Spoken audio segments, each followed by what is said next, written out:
The trail was open. She was right about that.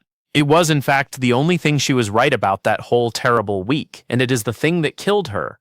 Because she heard the word open and she decided it meant safe. And out here, those two words have almost nothing to do with each other. She had a permit. She had experience, real experience, on real trails in real places. And she had a sentence, one she said to me, and to a hiker coming out, and to anyone who tried to slow her down, and the sentence was, "The trail is open," as if that settled it. As if the park leaving a trail legally open in 112-degree August was the same as the park promising her she would walk off it alive. She hiked into Big Bend on a morning that was already deadly, and she made it through the whole first day, and by the time she made camp she felt like she had proven every one of us wrong. She died on the second day. Because the desert does not kill you on the first one. This is one of those stories. Welcome back to Doomed Departures. What you are about to hear is a composite. The family is invented, built from the same profile of decent, capable, loving people I have watched walk past me into that heat more times than I can stand to count. No real person is named. I am Wes Calder, and I'm going to call them the Whitlocks-Dane and Kerri, and their two kids, both grown now, Mara at 21 and Cole at 19. This is a dramatization. The overlook is real, the heat is real, and the specific way a warning can fail. Not because it is unclear, but because of who is standing there to hear it is very real. There were two of us at the overlook that morning, me and a younger ranger, first season, a good kid, I will call Emmett, who had not yet learned the hardest part of this job, which is not the heat and is not the hours. It is how little we are actually allowed to do. Let me show you the place, because the shape of it is half the story. It is one of the high overlooks, up where the air moves and the view opens and the whole salt pan lies out below you, white and enormous and shimmering thousands of feet down. Up top, it is pleasant. There is a breeze. It is warm, not brutal, and people step out of their cars and feel the moving air and decide the whole heat thing has been oversold. And a trail goes down from there, down off the overlook toward the pan, dropping into the basin a little more with every switchback.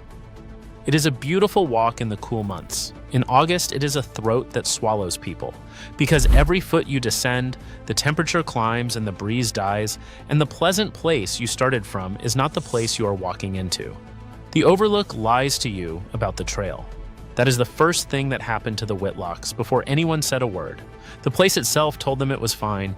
They pulled in a little before 11, a good-looking family, easy with each other, the kind you can tell actually like being together.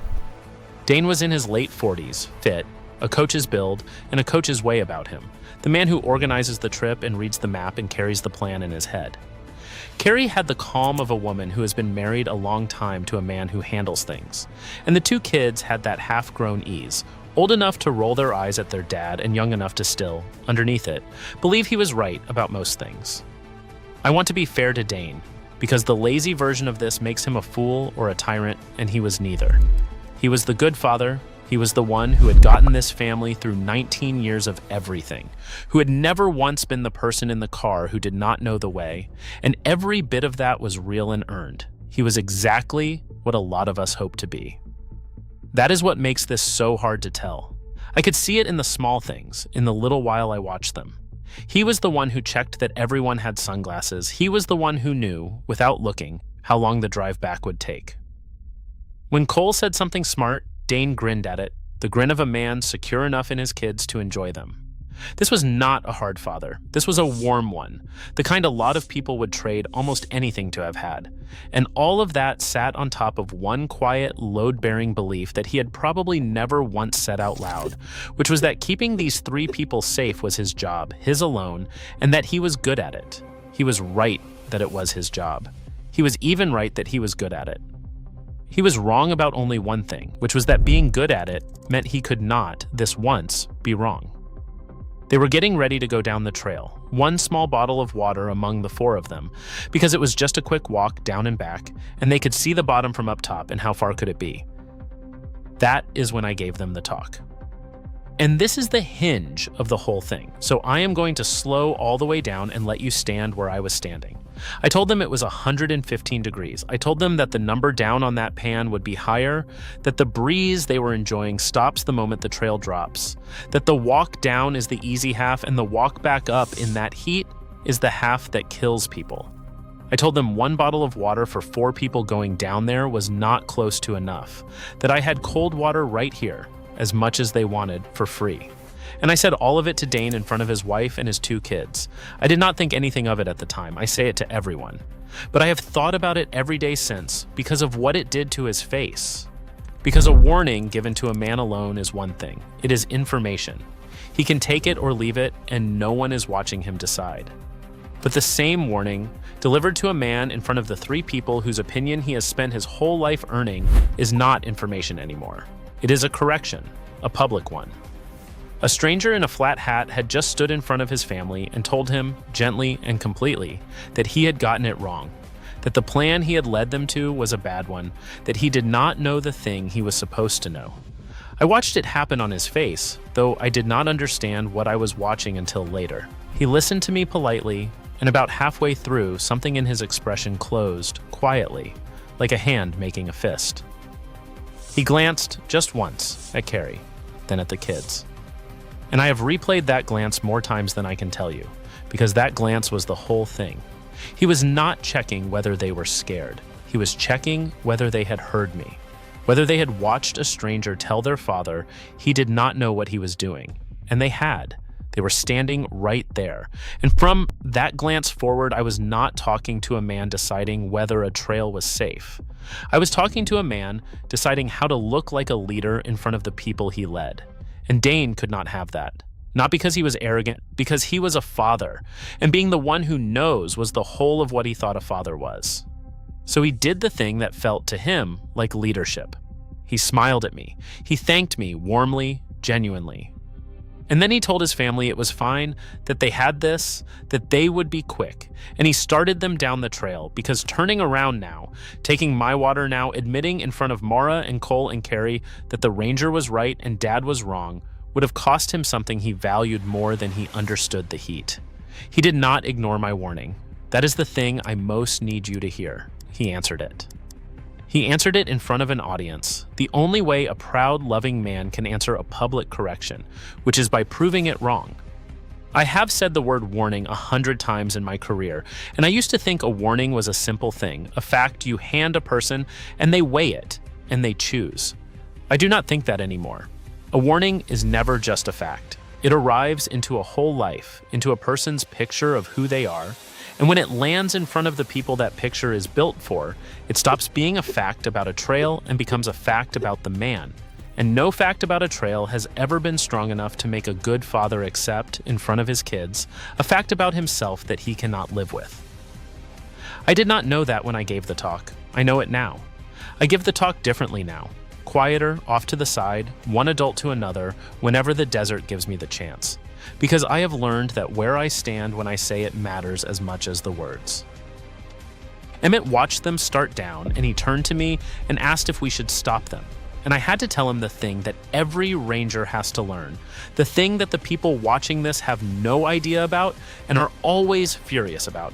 And I am going to put it on the page plainly because it is true and almost nobody knows it. We could not stop them.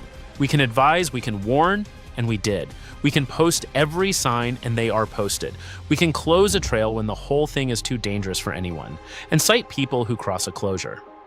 But a competent adult walking an open trail with his own family on a day the trail is legally open is making a legal choice. And there is no line in any law I carry that lets me physically put my body in front of that man and refuse to let him walk down a public path with his own children. Emmett did not believe me. He kept looking from me to the trail and back, waiting for me to do something. Because in his head, a ranger was a kind of police, and police stop people, and here were 4 people walking toward a thing we both understood, and he could not make his body just stand there. I have felt exactly what he was feeling. Everyone who wears this uniform has. The public thinks we have powers we do not have. They picture us as the law of the desert, able to seize a person by the arm and march them back to safety. And they get angry, genuinely angry, when they hear a story like this and nothing was done. I understand the anger. I have felt it at myself, standing at the top of that exact trail. But a man walking a legal trail with his own family has broken nothing, and I cannot arrest a person for a decision that has not gone wrong yet, and by the time it has gone wrong out here, It is already too late to arrest anyone out of it. He wanted to run down after them. He was 23 and he had a good heart, and he could not accept that we were going to stand at the top of a trail and watch a family walk down it towards something we could see coming and they could not. And I told him what someone once told me, which is that our authority ends exactly where a person's own bad decision begins, and that the hardest days out here are not the rescues. They are the mornings you watch someone go knowing and the law hands you nothing to do but watch. So we watched them go. Let me tell you about the family that pulled in about 20 minutes later, because they are the reason I can stand to tell this at all. Same kind of family. Parents, a couple of kids. And I gave them the same talk, word for word, the heat, the descent, the water, the climb back. And the mother standing there looked at the thermometer and looked at her kids and looked at that trail dropping down toward the shimmer. And she said out loud that they would do the visitor center this morning and come back for the trail at dawn. And they did. And they are alive. The kids groaned about it, I am sure, the way kids do about a plan that gets canceled, and the mother let them groan, and did not change her mind, and that is the whole of it. She was willing to be, for about 10 seconds, the parent who ruined the fun, the one who looked overcautious, the one the kids rolled their eyes at, and that willingness is not a small thing. It is the entire thing. It is the exact thing Dane could not do. And they are alive. Same morning, same trail, same morning, same everything. The only difference in the entire world between that family and the Whitlocks is that when the mother heard a number she did not like, she changed the plan and Dane changed his opinion of the ranger. And her kids watched her do it and learned that turning around is what strong people do, and his kids watched him do the other thing and followed him down. The descent felt wonderful. It always does. That is the cruelty built into the shape of that trail. Going down, they had gravity and shade in their memory and a breeze that lasted the first few switchbacks, and they felt strong, and they laughed, and the view got bigger and more astonishing. With every turn and every easy step down was another quiet confirmation. To Dane, most of all, that he had been right, and the ranger had been dramatic. They were passing the point of no return feeling better than they had felt all day. Everyone does. The trail spends you on the way down and does not send you the bill until you turn around. And Dane, I have no doubt, felt it most of all, felt vindicated with every switchback, the warm, quiet satisfaction of a leader whose people are happy and following him into something beautiful. He had made the call, and the call was going great, and his family was laughing, and the ranger was a small figure far above them now. There is no way for a man to know that the very ease of it is the trap. That feeling good on the way down a desert trail at midday tells you nothing at all except that you have not turned around yet. Here is what the heat was actually doing to them while they felt so good, and it comes in an order, and almost nobody knows the order. It started with thirst, and thirst is a terrible alarm. Because every one of us has overruled thirst 1,000 times with no consequence at all. They passed the one bottle around and it went fast, faster than it should have. And then it was empty and they kept going because they were almost to the bottom and it seemed silly to turn back now. Then came the headache, a dull one, easy to blame on the sun, easy to walk through. Then the arithmetic started to slip. This is the part that frightens me the most because it is invisible from the outside. You do not notice a person's judgment going. They are still talking, still joking, still walking. But somewhere down there, Dane started making small decisions with a brain that was running hot. And a brain running hot is bad at exactly one thing above all others, which is estimating how much trouble it is in. And think about who that happened to. The one whose entire role, whose whole sense of himself, was that he could always be trusted to make the call. The heat went to work on the exact faculty he had built his life around, and it took it quietly, from the inside, so that he went right on making calls with total confidence long after the part of him that made good ones had gone. He would have felt, the whole way down, like he was still leading. He was. He just could no longer tell where he was leading them, and neither could they, because he was the one they trusted to know. The man whose whole value was that he always knew the way was, quietly, losing the ability to know anything, and he could not feel it happening, because that is the one thing it takes from you first. Then the confusion, gentle at the edges, a little slow to answer, a question asked twice. And then, for at least one of them, the sweat stopped. That is the sign that ends the argument. When a person is far enough gone, the skin goes dry, and here is the merciless part. They often feel better right then. The misery eases, it feels like relief. It feels like the worst has passed. It is the body giving up the last thing it had, and it is the most dangerous good feeling there is. So when I tell you they kept going, understand I am not telling you they were stubborn to the end.